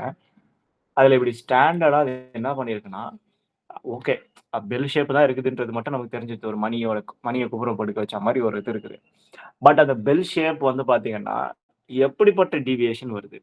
பெருசா அகலமா போய் ஹைட் கம்மியா இருக்கு. ஏன்னா ரொம்ப அகலம் போக ஹைட் கம்மியா தான் தெரியும். எவ்வளவு தூரம் இது பண்ணாலும். அதுவே டக்குன்னு அது கடகடன்னு மேல ஏறி உடனே கடகடன்னு கீழே இறங்குது. அப்படியும் பெல் ஷேப் தான். ஆனா அதோட டீவியேஷன் பாத்தீங்கன்னா ரொம்ப கம்மியா இருக்கு. ரொம்ப அதிகமா டீவியேட்னா இங்க செதறி ஓடுறது. எவ்வளவு தூரம் வந்து அது அகலமாகுதோ, இல்ல கூர்மையாகுதோ, இல்ல அந்த ஷேப் வந்து எப்படி வளைஞ்சு நெளிஞ்சு அது வந்து ஷேப் மாறுதுன்றது. நான் என்ன சொல்றேன்னு புரியுதுங்களா உங்களுக்கு? புரியுதுங்க சார். அதாவது if the width is high, okay, நிறைய விட்த் அகலம் வந்து ஜாஸ்தி ஆக ஹைட் வந்து டிஃபரெண்ட் ஆகும். இல்ல ஹைட் அதே ஹைட்ல இருந்தாலும் பார்க்கறதுக்கு அது எப்படி இருக்கும்னா, சைடுல ரொம்ப ஜாஸ்தியான டிஸ்ட்ரிபியூட் ஆயிருக்கும் நார்மலா. இதுவே வந்து ஹைட்ல மாறும்போது அது எப்படி ஆயிடுச்சுன்னா, அகலம் சின்னதா இருக்கும். ஆனா உயரம் வந்து ஜாஸ்தியா இருக்கும். ஸ்டில் பாத்தீங்கன்னா அந்த ஷேப் மட்டும் கரெக்டாவே இருக்கும். புரிஞ்சுதுங்களா? இப்ப நான் அனுப்பிச்சிருக்க அந்த போட்டோலயே லாஸ்ட் போட்டோல இருக்கிற அந்த பெல் ஷேப்பும், லாஸ்ட்ல இருந்து 3வது அனுப்பிச்சிருக்கிற போட்டோவோட பெல் ஷேப்பும் எப்படி டிஃபரெண்டா இருக்கு பாருங்க. Yes sir. நீங்க பாராமெட்ரிக் டெஸ்ட்னு ஒண்ணு இருக்கு. அதுல பெல் ஷேப்பே 3 டைப்ஸா இருக்கு. அதான் வித் அதிகமா ஹைட் சின்னதா, வித் இன்னும் அதிகமா ஹைட் சின்னதா, இன்னொன்னு வித் ரொம்ப கம்மி கொஞ்சம் ஹைட்டா இருக்கிறது. கரெக்ட்.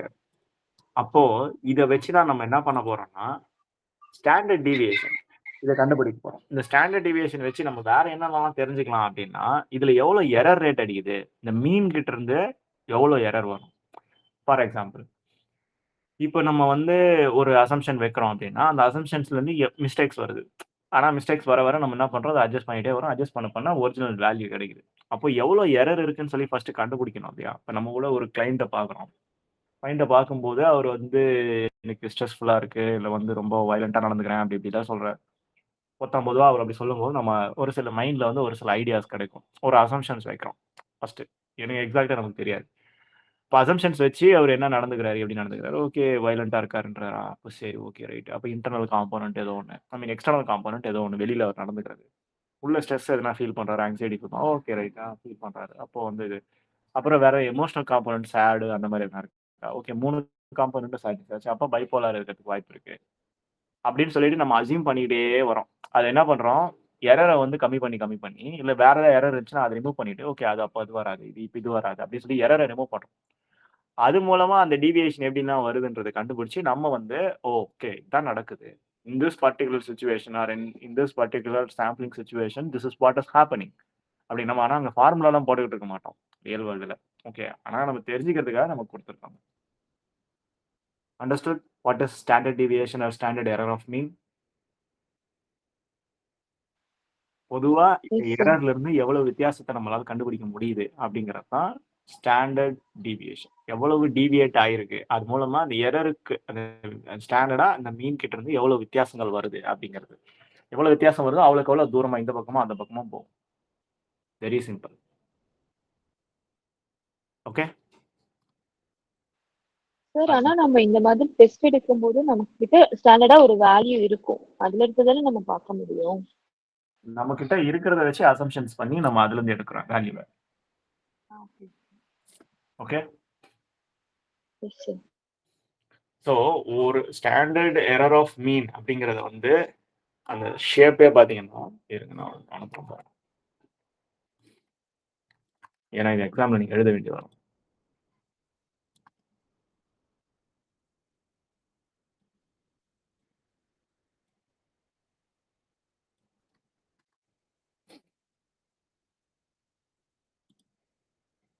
உங்களுக்கு ஒன்று அனுப்பிச்சிருக்கேன் பாருங்க. இந்த 0 போட்டு அது மேல வந்து ஒரு டெல்டா மாதிரி ஒரு சிம்பிள் போட்டிருப்பாரு. அதான் ஸ்டாண்டர்ட் டீவியேஷன்.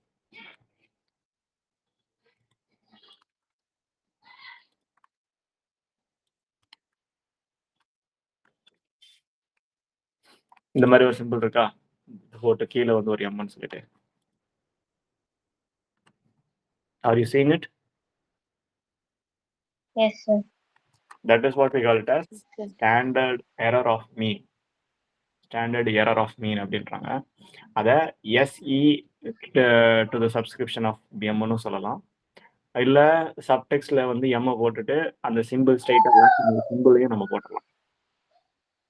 சொல்லுங்க Subhashini.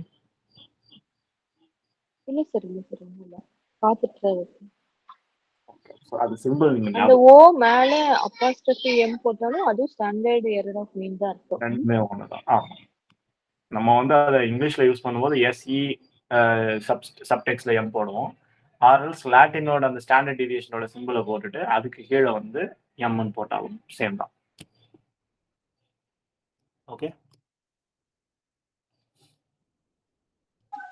Yes, sir. Yes, sir. So Sigma இல்ல அது.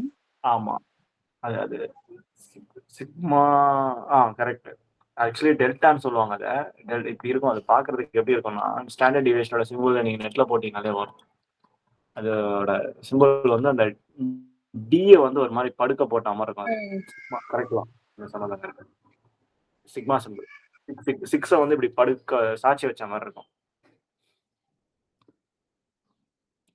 ஓகே.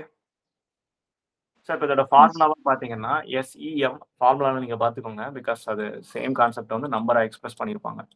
ஸோ அந்த standard deviation divided by square root of என்னு போடுறதும் இல்ல ஸ்டாண்டர்ட் டிவியேஷன் அது கீழே எம்னு போடுறதும் ஒண்ணுதான் அப்படிங்கிறாங்க. இல்ல அது எஸ்இஎம் அப்படின்னு போட்டாலும் அது ஒண்ணுதான். ஸோ இந்த 3 ஆங்கிள் நீங்க எப்படி வேணாலும் போட்டுக்கலாம். ஓகே. ஸோ இப்போ இந்த பாராமெட்ரிக் டெஸ்ட்டை வந்து டிபிக்கலி லார்ஜர் சாம்பிள்ஸ்ல யூஸ் பண்ணலாம். ஏன்னா ஸ்மால் சாம்பிள்ஸ் வந்து பாராமீட்டர் வந்து சொல்லிட்டாங்க, நான் பாராமெட்ரிக் வந்து எப்பவுமே ஸ்மாலர் சாம்பிள்ஸ் வச்சு தான் மூவ் ஆகும் அப்படின்னு சொல்லிட்டு n is equal to 6, 5 அந்த லெவல்லே தான் இருக்க போகுது. அப்போ ஆப்வியஸ்லி இந்த சைடு இருக்கிற இந்த பாராமெட்ரிக் டெஸ்ட் எப்படி இருக்க போகுதுன்னா லார்ஜர் சாம்பிள்ஸ் வச்சு டீல் பண்ண போகுது. இப்போ லார்ஜர் சாம்பிள் வச்சு எப்படி டீல் பண்ண போறோம் அப்படின்னா அதோடைய ஃபார்முலா அந்த ஸ்டாண்டர்ட் டிவியேஷனோட எரர் இருக்கு இல்லையா, அந்த சிம்பிள் மீன் சொல்லிட்டு அதை போட்டுட்டு உங்களுக்கு அந்த ஃபார்முலா தெரியுதான்னு எனக்கு தெரியல, இருக்கும்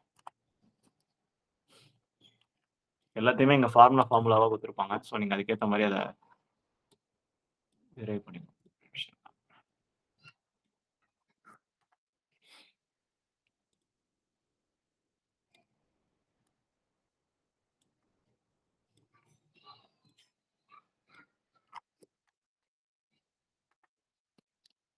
Are you seeing it?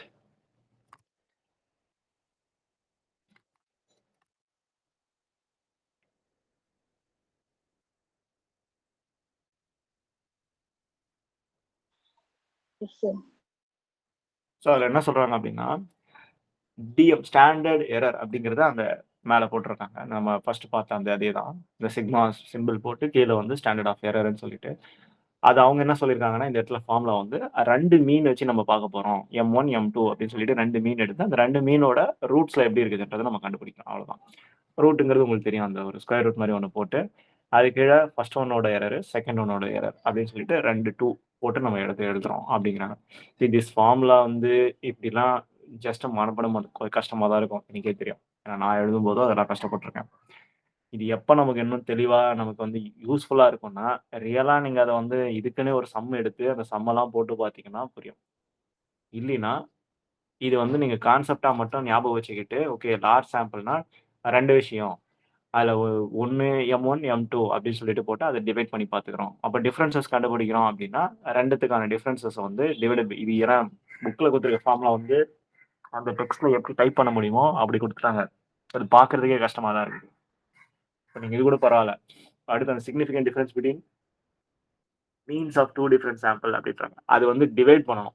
M1 M2 போட்டுட்டு ரெண்டுத்துக்குமே வந்து M1 டிவைட் பண்ணிட்டு அதே மாதிரி ப்ளஸ் ஆர் மைனஸ்ன்னு போட்டு 2R அப்படின்னு போட்டு அதுக்கடுத்து M1 M2 சொல்லி போட்டிருப்பான். Sigma M1 sigma M2 standard deviation of M1 M2. அப்போ அந்த ஃபார்முலாவை புக்கில் இருக்கிற மாதிரி பார்த்தீங்கன்னா அது புரியவே புரியாது.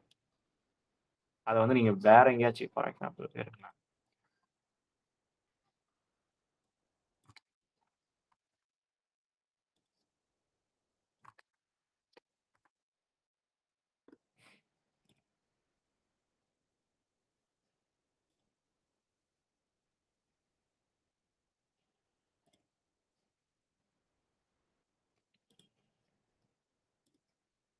இந்த மாதிரி இருக்கிற ஃபார்முலாவை தான் அவங்க புக்ல எப்படி கொடுத்துருக்காங்க.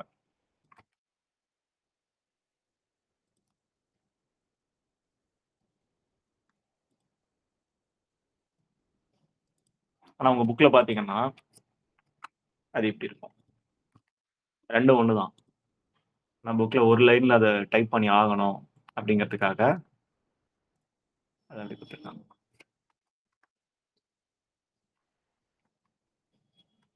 பாக்குறீங்களா? ஸ்கிரீன்ல தெரியுதுங்களா? T is equal to M1 Yes, plus sir. M2 divided by sigma M2 sigma M2 square. அதையும் மேல வந்து பிளஸ் ஆர் மைனஸ் போட்டுட்டு 2R அப்படின்னு போடுறது. ஸோ அது ரெண்டுமே பார்த்தீங்கன்னா ஸ்டாண்டர்ட் டிவியேஷனோட ஃபார்முலா வந்து இந்த கீழே இருக்குது பாரு. ஐ மீன் லைக் அந்த ஃபர்ஸ்ட் ஃபோட்டோவில் இப்போ நான் அமைச்சர ஃபோட்டோவில் where SD is equal to square root of அப்படின்னு சொல்லிட்டு எல்லாத்துக்குமே ஸ்கொயர் ரூட் ஒன்று போட்டுட்டு sigma D minus sigma D2 கீழே போட்டு n இன்டூ n மைனஸ் 1 அப்படின்னு போடுறாங்க. So all of these formulas are exactly the same. But எங்க டிஃபரன்ஸ் வருதுன்னா இது ஒரு லைன்ல போடும்போது அது சிக்மா அவங்க எப்படி யூஸ் பண்ணாங்க, ஸ்மால் சிக்மா யூஸ் பண்ணாங்களா, பிக் சிக்மா யூஸ் பண்றாங்களா, லாட்டின்ல M1 M2 எப்படி போடுறாங்க அப்படிங்கிறது. ஸோ அந்த பிளஸ் ஆர் மைனஸ்ன்றது வந்து இந்த இடத்துல அவங்க எப்படி யூஸ் பண்றாங்க அப்படிங்கிறது. இங்க இந்த மேல இருந்து டோ அப்படின்னு சொல்லி போட்டுட்டு மேல வந்து அதுக்கு ஒரு மாடுலர் சைனை போட்டு விட்டுறாங்க. So that is the difference. But நீங்க இப்போ ஃபாலோ பண்ண வேண்டியது எதுன்னு தெரியும் உங்களுக்கு. புக்கில் கொடுத்துருக்கிறத நம்ம ஃபாலோ பண்ணோம். ஏன்னா நீங்க இதை ஃபாலோ பண்ணீங்கன்னா கஷ்டமாயிடும். So it is going to be very tricky one for you. இப்போ ஃபர்ஸ்ட் என்ன பண்றாங்க அப்படின்னா டெஸ்ட் 1 டெஸ்ட் 2 எடுத்துக்கிட்டு அந்த டெஸ்ட் 1 டெஸ்ட் 2 ரெண்டுத்தையும் ஆட் பண்ணிட்டு அதை வந்து எவ்வளவு எரர் வந்து இனிஷியல் டெஸ்ட்ல இருந்து வருது அந்த மீன்ல இருந்து அப்படின்னு பாத்தீங்கன்னா ரெண்டு சைடு எவ்வளவு போகுதுன்றதை பாத்துறாங்க. R12 அப்படிங்கிறது இது ரெண்டுத்துக்கும் இருக்கக்கூடிய ஸ்கோரோடைய சிமிலாரிட்டி. அவ்வளவுதான். அந்த கீழே இருக்கிறதோட பார்த்து நீங்க வந்து மேல புரிஞ்சுக்கிட்டீங்கன்னா ஈஸியா இருக்கும். அண்டர்ஸ்டுட்? நான் உங்களுக்கு கான்செப்ட் மட்டும் தான் சொல்லித் தர முடியும். ஃபார்முலா வந்து என்னால போர்டு இருந்தா வேணா மேபி போட்டு காட்ட முடியும். போர்டு என்கிட்ட அண்ட் போர்டு இருந்தாலுமே கூட ஒன்னொன்றுக்கு நம்ம ஃபார்முலா போட்டோம்னா கஷ்டமா தான் இருக்கும். அண்ட் நான் அதை எடுத்தனாலும் ஆர்த்தி எனக்கு இதுவாங்க. ஏன்னா it will be again too much for you. நிறைய இருக்கும். நீங்க சொல்லுங்க எப்படி போகலாம் கண்டினியூ பண்ணலாம்னு சொல்லிட்டு. I want your opinion on this.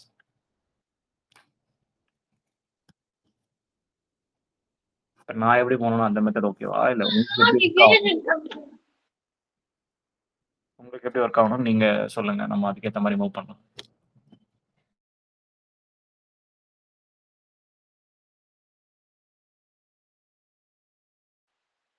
Sir நீங்க அப்படியே கூட சொல்லுங்க. ஆனா இப்ப புக்ல இருக்குல்ல T = M1 + M2 இருக்கு.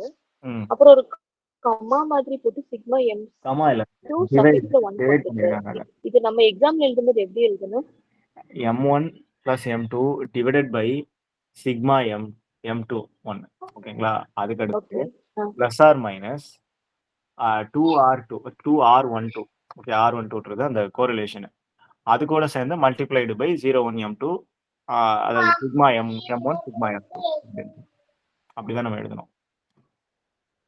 ஸோ இதுக்கு கீழே மட்டும் எப்படி வரோம்னா அது டிவைடு இருக்கும் அந்த சிம்பிள். அது கமா இல்லை. என்ன பண்றது அப்படி குத்து வச்சிருக்காங்க நம்ம புக்ல.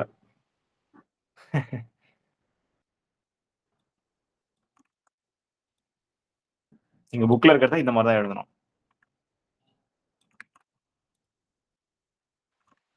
சார் அதான் M1 + M2 divided pi sigma M2 1 போட்டுட்டு பக்கத்துல பிளஸ் போட்டுட்டு கீழே மைனஸ் போட்டுட்டு 2R12 sigma M1 sigma M2 அந்த மாதிரி தானே?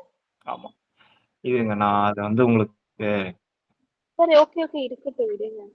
இருங்க தெரியுது. எழுதியே காட்டுறேன். அது எழுதில நான் சொன்னா அது புரியுமான்னு எனக்கு தெரியல. நான் பெயிண்ட்ல போட்டு காட்டவா? Yes sir.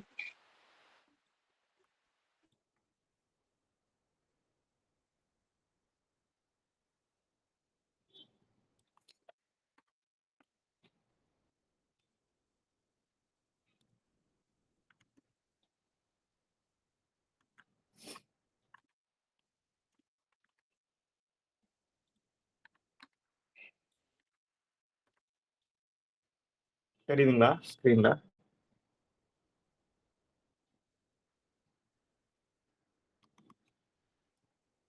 தெரியுதுங்களா ஸ்கிரீன்ல? M1 + M2 divided pi sigma M2, அதை வந்து மல்டிப்ளை பண்ணி 1 + ஆர் மைனஸ் அப்படின்னு சொல்லி போட்டுட்டு பிளஸ் வந்து இதுல இருக்கணும் மைனஸ் 2R R12. அதான் வந்து அப்படி என்னால் எப்படி டைப் பண்ண முடியுது அப்படி காட்டியிருக்கேன்.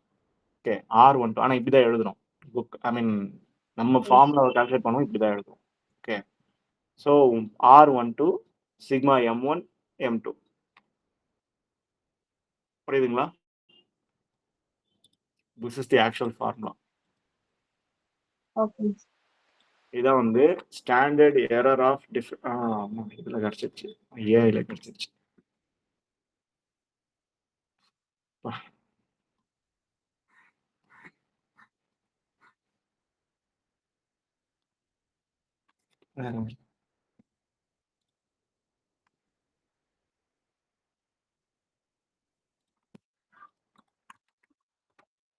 இந்த லிங்க் கிளிக் பண்ணி பாத்தீங்கன்னாலும்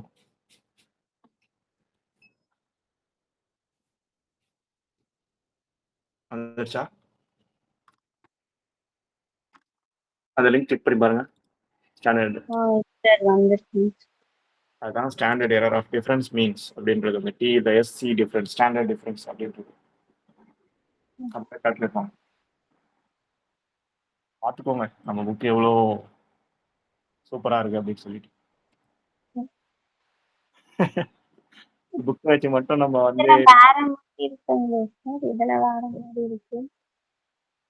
எதுல வேற மாதிரி புக்ல வேற மாதிரி இருக்குங்களா ஆமா. சார்? வேற மாரி மீன்ஸ் அவங்க அதையே தான் போட்டிருக்காங்க. ஆனா அத போடுறத வந்து எப்படி டைப் பண்ணா அவங்களுக்கு ஈஸியா இருக்குமோ, அத மட்டும் டைப் பண்ணி போட்டாங்க அவ்வளவுதான்.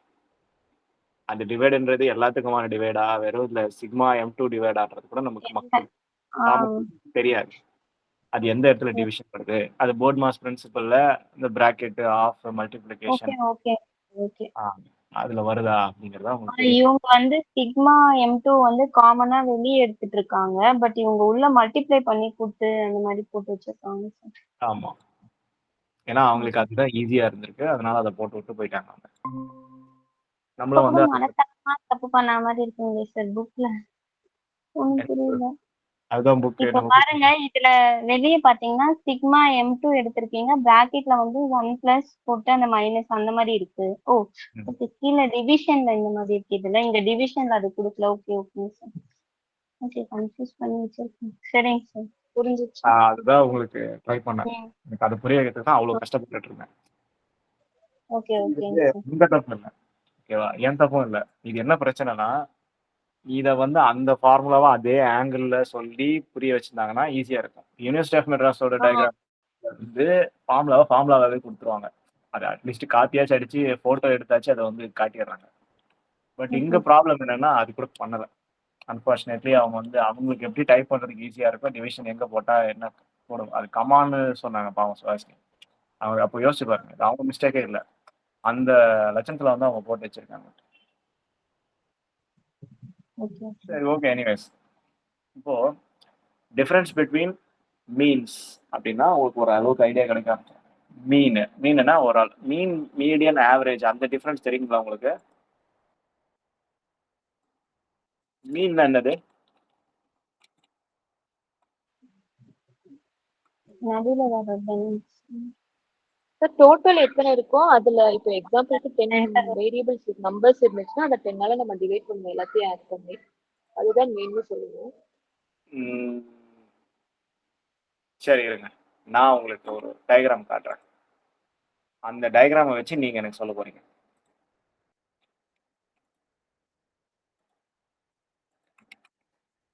இல்ல ஃபர்ஸ்ட் ஈஸியா காட்டவா இல்ல ஹார்டானது காட்டிட்டு உங்களுக்கு புரிய வைக்கவா? எப்படி உங்களுக்கு வேணும் சொல்லுங்க. ஈஸியாவே காட்டுங்க சார்.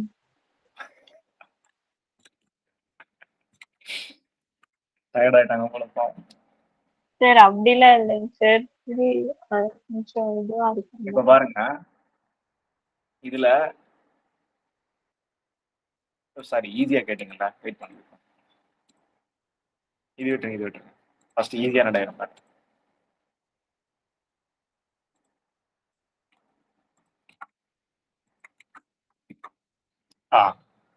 இந்த லாஸ்ட் போட்டோவை பார்த்து எனக்கு மீடியன்னா என்ன, மீன்னா என்ன வித்தியாசம் மட்டும் எனக்கு சொல்லுங்க.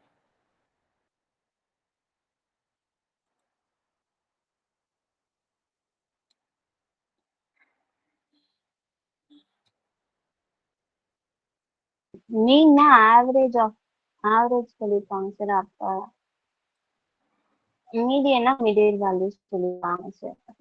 100னா அப்ப அதுல பாதி 50% நடுவுல வர்றது வந்து மீடியன். மீன்ன்றது ஆவரேஜ். இன்னும் ஈஸியா ஒன்று அனுப்பிச்சுக்கோங்க, இதை பார்த்து எனக்கு சொல்லுங்க.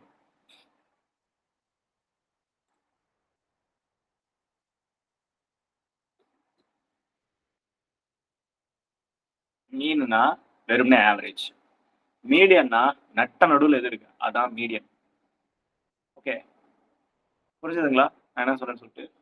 மீன் மோடு விட்டுருக்கு, அதை அப்போ பார்த்துக்கலாம். ஃபர்ஸ்ட் மீனுக்கும் மீடியனுக்கும் டிஃப்ரென்ஸ் தெரியும். மீன்னா ஆவரேஜ், மீடியனா நடுவில். சில சமயத்துல நடுவில் இருக்கிறதும் ஆவரேஜும் சேமா இருக்கும். அப்போ மீனும் மீடியனும் ஒரே நம்பரா வரும். அதான் மேல இருக்கு அந்த டயக்ராம். ஃபர்ஸ்ட் நான் அனுப்பிச்சு உங்களுக்கு அந்த நடுவுல ஒரு டயக்ராம் இருக்கு பாருங்க, நோ ஸ்கியூ அப்படின்னு சொல்லிட்டு. புரிஞ்சுதுங்களா?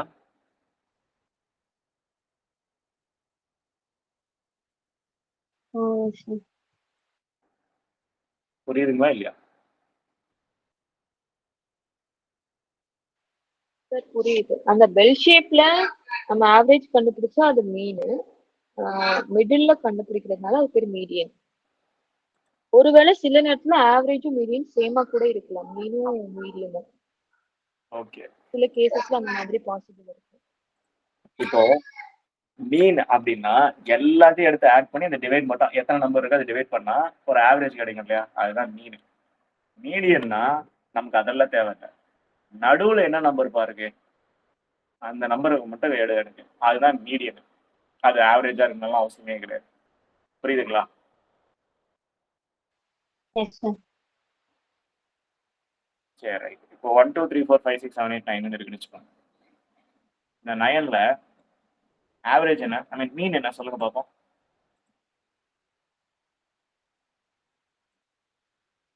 சரிங்க, நான் உங்களுக்கு அதுக்கும் ஒரு எக்ஸாம்பிள் அனுப்புறேன். இப்போ நான் உங்களுக்கு ஒன்று அனுப்பிச்சிருக்கேன் பாருங்க. அதுல மீன்னா ஆவரேஜ் மட்டும் கண்டுபிடிக்கணுமா? அப்போ எல்லாத்தையும் ஆட் பண்ணி எத்தனை நம்பர் இருக்கோ அந்த நம்பரால் டிவைட் பண்ணா அது ஆவரேஜ் மீன். அப்போ அதோட நம்பர் வந்திருக்கு 5 வந்திருக்கு.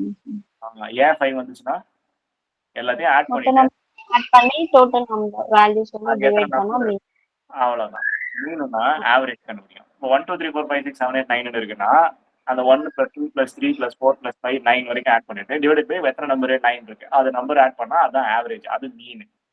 மீன் என்னன்னு புரிஞ்சுச்சா? மீடியன் என்னன்னா நடுவுல என்ன நம்பர் இருக்கு சென்டர்ல இருக்கிறது 5 தான் சார் மீடியன். இப்ப ரெண்டு நம்பர் நீங்க போட்டுருக்கீங்க சேமா தான் வருது.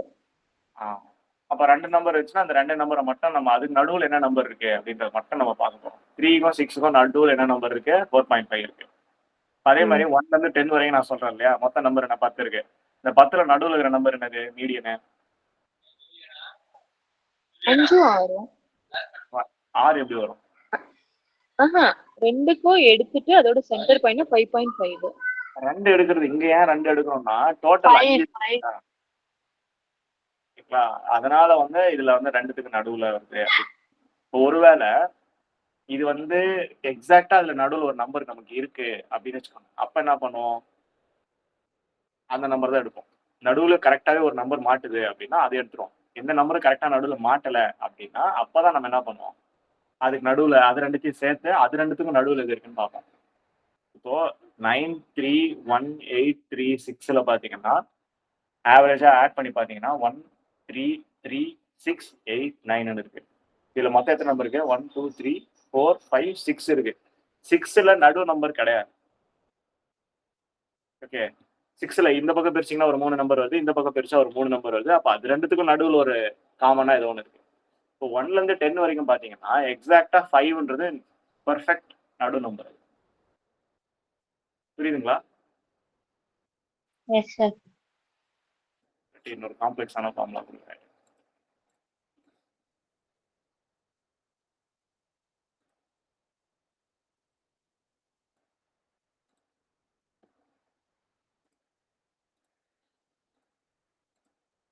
இதுல பாருங்க,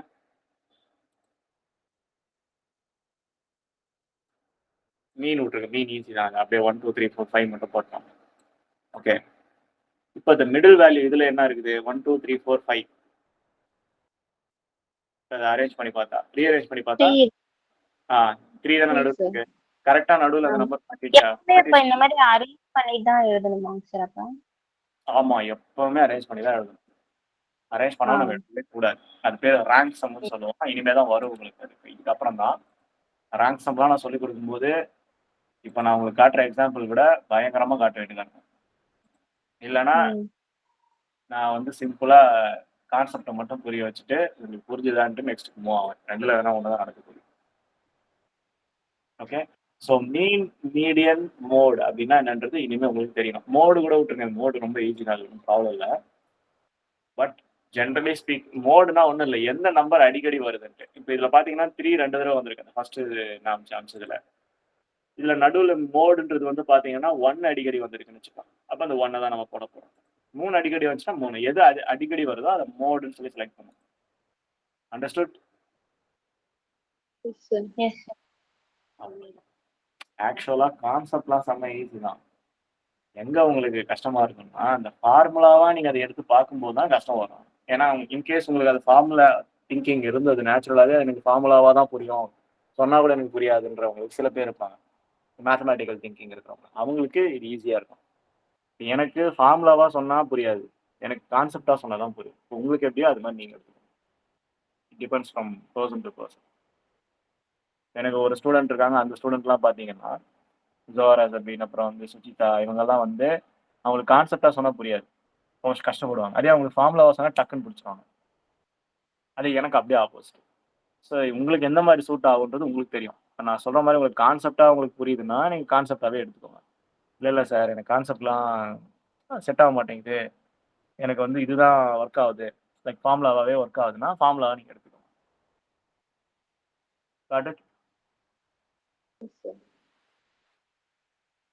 சரி, இப்போ இந்த மாதிரி difference between means of 3 or more sample, ரெண்டோ இல்லை ரெண்டுத்துக்கு மேற்பட்டு இருக்கக்கூடிய சாம்பிள்ஸ் நம்ம எடுக்கிறோம் அப்படின்னா அந்த சாம்பிளுக்கு நம்ம என்ன பண்ணணும்னா என்ன வேரியன்ஸ் கிடைக்குதோ அதை டிவைட் மட்டும் பண்ணிட்டா முடிஞ்சு போச்சு, மீன் கண்டுபிடிச்சு. அவ்வளோதான். அதுதான் F max is equal to largest variance என்னவோ அதையும் ஸ்மாலஸ்ட் வேரியன்ஸ் என்னவோ அதையும் டிவைட் பண்ணி பார்த்துருங்க அப்படிங்கிறாங்க. ஓகே, ஐ திங்க் இது இன்னைக்கு போதும்னு நினைக்கிறேன். நம்ம நாளைக்கு பேலன்ஸ் கண்டினியூ பண்ணலாம். சரி, இது வரைக்கும் நான் எடுத்தது புரிஞ்சுதுங்களா உங்களுக்கு?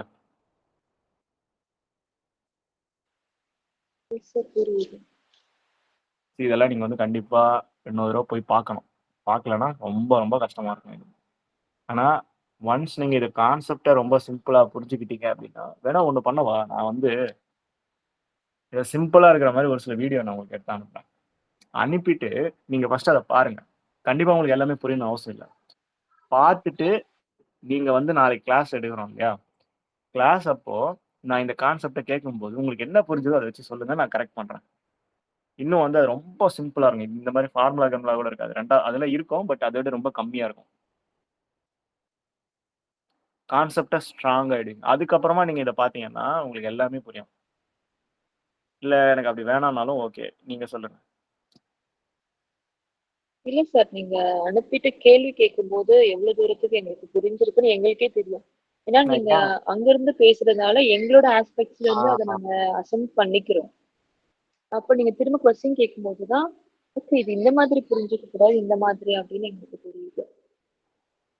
எனக்கு கில்ட்டியா இருக்கு கொஞ்சம், அதனால தான் நான் உங்ககிட்ட இது பர்மிஷன் கேட்கறேன். ஏன்னா நான் இவர் வீடியோ அனுப்புறேன்னு சொல்றாரு அப்படின்னு சொல்லிட்டு நினைக்க கூடாது அப்படின்னு. ஏன்னா எனக்கு பிரச்சனை கிடையாது, நானே கூட எடுக்கிறது. நான் எடுக்கிறது நான் எப்பயும் எடுக்க தான் செய்வேன். ஆனா என்னால இப்ப போர்டு மாதிரி போட்டு வரைஞ்சி அந்த டிஃபரன்ஸை எனக்கு உங்களுக்கு புரிய வைக்கிறது தான் இப்ப கஷ்டமா இருக்க போகுது. ஓகே, அதுல அது இருக்கும். இல்ல சார், போர்டு இல்லாம நீங்க சொன்னதே எல்லாம் புரியுது. ஆனா மேபி இந்த ஆஸ்பெக்ட்ஸ் இன்னும் நான் என்ன இருக்குல்ல, நம்ம சொல்றேன்னா இந்த மாதிரி புரிஞ்சிருப்போம்ல, அதுக்காக சொல்றேன். இப்ப நான் என்ன உங்களுக்கு சொல்றேன் அப்படின்னா, இப்ப இந்த வரைஞ்சு காட்டி டயக்ராமோட காட்டி எல்லாமே பண்றதோட சேர்த்து இருக்கிற மாதிரி ஒரு சில வீடியோஸ் இருக்கு. நான் கத்துக்கிட்டப்போ ஒரு சேனல்ல பார்த்து கத்துக்கிட்டேன். ஏன்னா எனக்கும் இது ஃபர்ஸ்ட் ரொம்ப தலைவலியா இருந்துச்சு. அது எனக்கு ஓகேவா இருந்துச்சு. ஏன்னா அவங்க அழகா கான்செப்டா சொல்றது மட்டும் இல்லாம எனக்கு கான்செப்ட் எனக்கு புரிஞ்சிச்சு. ஆனா அது எதுக்கு யூஸ் பண்றோம், எங்க யூஸ் பண்றோம் தெரியல.